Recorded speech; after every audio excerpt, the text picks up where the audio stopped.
DHS Secretary Alejandro Mayorkas have just been released. Peter Ducey joins us now with all the details. Hi, Peter.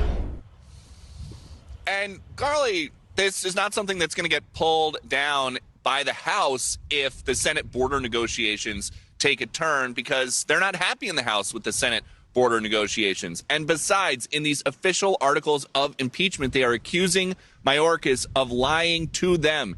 Here's a key quote from the articles. It says, Alejandro and Mayorkas knowingly made false statements to Congress that the border is secure, that the border is no less secure than it was previously, that the border is closed, and that DHS has operational control of the border. And then there's this, quote, throughout his tenure as Secretary of Homeland Security, Alejandro and Mayorkas has repeatedly violated laws enacted by Congress regarding immigration and border security. In large part because of his unlawful conduct, millions of aliens have illegally entered the United States on an annual basis, with many unlawfully remaining in the United States. His refusal to obey the law is not only an offense against the separation of powers in the Constitution of the United States, it also threatens our national security. And now, the Homeland Security Committee's chairman, Mark Green, is breaking it down like this. He says about Mayorkas, he has breached the public trust by knowingly making false statements to Congress and the American people and obstructing congressional oversight of his department.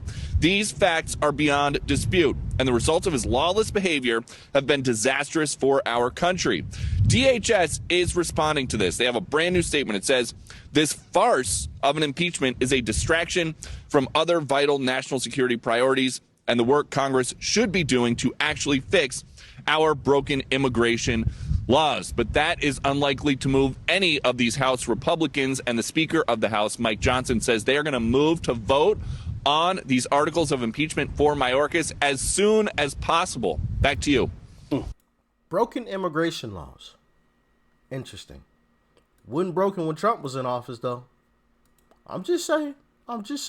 But we've got to touch on Kari Lake and her takedown of leftist media. Like, share, comment, and hit that subscribe button if you are new. Sit back, relax, and watch this masterclass from Kari Lake. Let's dive in. Out to discuss is Kari Lake, Republican candidate for Senate in Arizona. She was also the GOP nominee in the state's 2022 gubernatorial election. She's a surrogate for the Trump campaign. Kari, thank you for being here. So it's true, we asked the Trump campaign to please tell us on what basis does Trump, oppose the border bill that's being negotiated in the Senate. Instead of answering the question, they said, well, you should talk to Kari Lake. So here you are. What's the answer? Why does Trump oppose this bipartisan bill? Because it is terrible for the American people. And President Trump stands for the American people. He's all about making a deal, but not a garbage deal. And you're cherry picking whatever you just showed there. And you're forgetting the part that this bill does nothing to further build the wall. And by the way, the wall does work. Otherwise, Joe Biden wouldn't have had it welded in the open position to allow this invasion. It doesn't do anything to stop the fentanyl pouring across. This bill would actually legalize nearly 2 million of these illegal immigrants every single year. This bill does nothing to help the American people. And it also, by the way, sends money to Ukraine. And the American people are sick and tired of it. They're absolutely sick and tired. If you were listening to my earlier, Kari, if you were listening to my earlier conversation with Robert F. Kennedy Jr., you heard me say, do the simple math, 1.8 million still seems annually like too many. But I was raised to believe that half a loaf is better than none at all. So if it would enable the shutdown if overwhelmed, speed up the asylum process, and raise the enable a shutdown if overwhelmed, and it's better to have half a loaf than no loaf at all. So it's better to just let 2 million people across freely than to just shut it all down. You know what? You know what I say? Forget about it. Let them all cross. Uncle Trump, when he steps back into office, he's sending them all back. We heard him say it. It's going to be the largest deportation operation that we have ever seen. And rightfully so. If I'm Uncle Trump, as soon as I step in office, I am saying that, hey, anybody and everybody that crossed the border illegally will be sent back. You are going home. And if you want to come back, you can come back the right way. But you're going back home. You're all going back home. Right? All of this money that we're sending here, there, and everywhere else, right? A lot of that is getting shut down too. I'm sure there's, some places, that it's necessary for us to send some funds to, right? Sure, everything isn't as simple as just, oh, no, we're cutting off the faucet, right? Can't be that simple. I feel like for a lot of stuff, it is that simple. So a lot of that stuff is getting shut off too. And I'm saying, hey, we're going to redirect some of that funding back towards the American citizens. And for the rest, hey, we just cutting your taxes. Flat rate, 5%, maybe 10% tax on everyone. Simple and plain. We don't have to do all this complicated, math and this and that. Hey, 10% flat tax. Right? 10% flat tax. We're going to stop sending money here, there, and everywhere. We're going to help the American citizens with the excess money that we do have, right? We shouldn't be sending money overseas here, there, and everywhere when we got people that are homeless living on the streets. That just doesn't make any sense. We can't even fix our own streets if we're sending money overseas. Can't secure our own border, but we're sending money overseas to secure other countries' borders. Anyway, carry on, Kari. Standard for asylum claims. Why not take the win? Because if you don't, it looks like Trump is now acting like Nixon or John Connally on Reagan's behalf to just try and save the win for himself. Because that's not a win for conservatives. That's not a win. It's not a win. Duh. That's why. I assure you, if a deal came out of Washington, D.C. that secured that border, stopped the Biden invasion, stopped the fentanyl from pouring across, that President Trump would get behind that. This is not about politics. He cares about the American people, which is why he single-handedly secured that border when he was president, and he had all kinds of political daggers coming at him. I live in Arizona. You're sitting in Manhattan. I'm here in Arizona where we have it the worst right now. We have tens of thousands of people crossing a day. We have Narcan in elementary schools because there's so much fentanyl pouring across our border that it's getting into the hands of our children. And President Trump cares about securing America, making our streets safe. He would support a deal that did that. But this deal is absolute garbage. I wonder if he's jeopardizing the strongest political hand that he has. Here is what Senator Mitt Romney had to say. Listen to this. We have a crisis at the border. The American people are suffering as a result of what's happening at the border.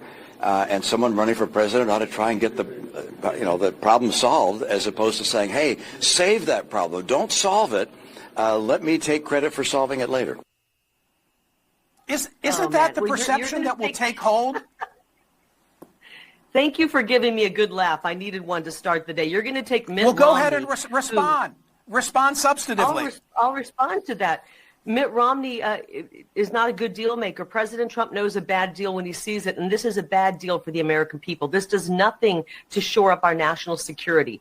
We have millions of people, more than 12 million here illegally, countless that are here with nefarious reasons to hurt America. And this does nothing to root out those terrorists and stop them from coming in. 168 countries. That's how many people are coming in from 168 countries around the globe, and we're not vetting them. They're coming from countries with known ties to terrorism, and it's a matter of time before the American people are hurt. I'm a mother. I'm tired of watching what's happening on the border. And other Americans feel the same way, Michael. We can't continue along like this. And President Trump wants to see real security, not some horrible deal that ties us down to accepting millions of people who are here illegally to stay here. These people have come illegally. So let me say this. And they shouldn't be allowed to stay. Facts. Kari Lake is definitely on point. And this guy, this try to make it seem as if, oh, well, why don't you guys just take the win?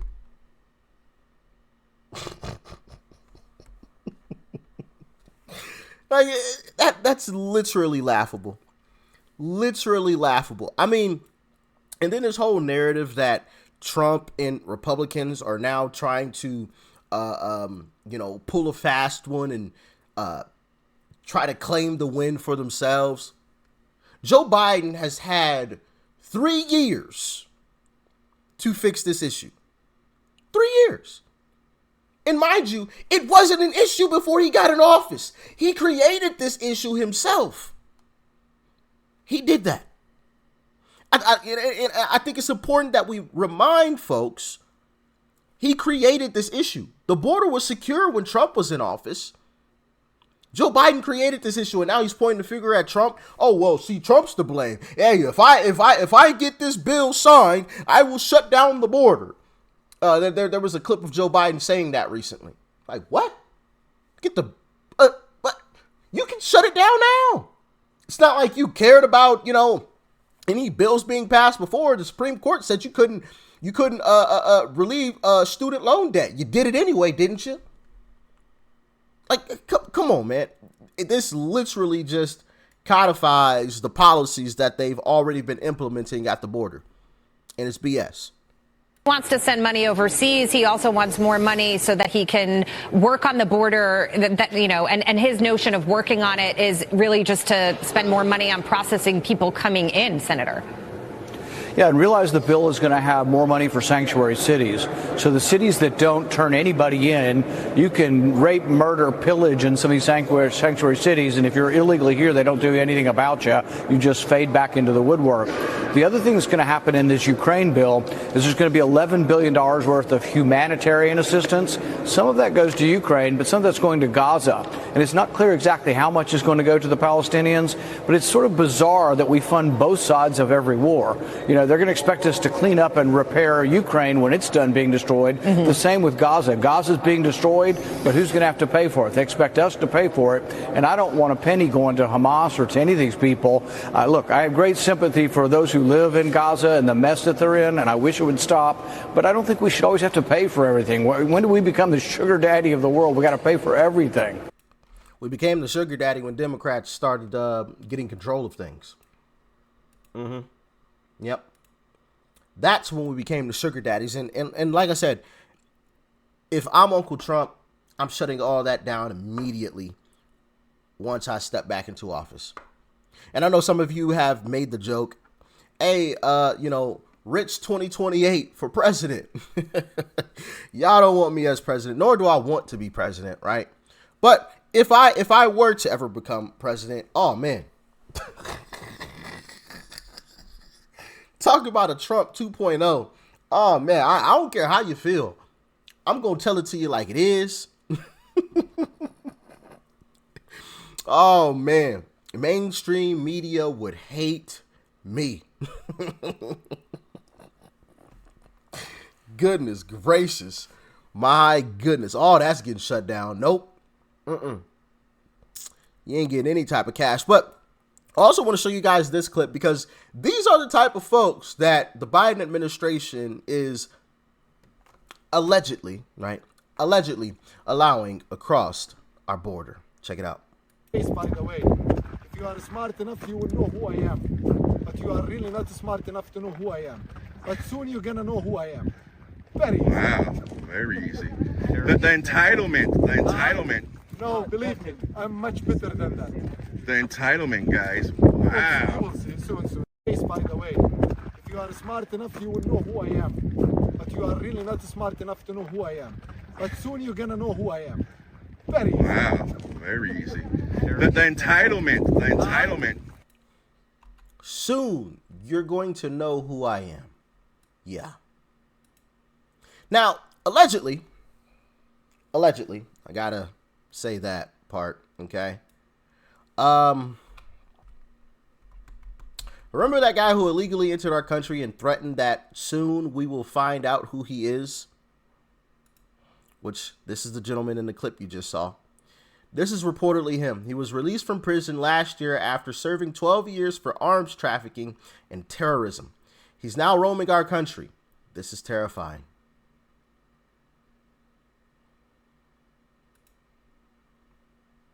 Yeah. Allegedly, this is that guy who said, soon you will know who I am. Allegedly, right? Got to say that. So they don't say, oh, you're spreading misinformation. So yeah, I tend to agree with what Tim Pool recently said. And he said it almost seems as if Democrats are trying to burn the building on their way out. They realize what's happening. They realize what's coming. And so they are burning the building on the way out. And he gave the example of like when a renter is kicked out of a rental location, right? A place that they're renting, a home that they're renting, and they destroy the place because they're getting kicked out. That's what it kind of feels like Democrats are currently doing. And I kind of agree with them, right? I kind of agree with them. Like, that's what it feels like is happening in this country. Democrats are saying, yeah, we know we're going to lose. Of course, we're still going to try to stay, right? We're going to do everything we can. But just in case we can't, we're going to destroy everything on the way out. Have fun. Have fun trying to repair it. Have fun trying to rebuild this nation again. Have fun, right? That's what it feels like they're doing, you know? But I don't know. Y'all let me know your thoughts, your opinions on this in the comment section below. Like, share, comment, and hit that subscribe button before you go. Peace and love. I'm out.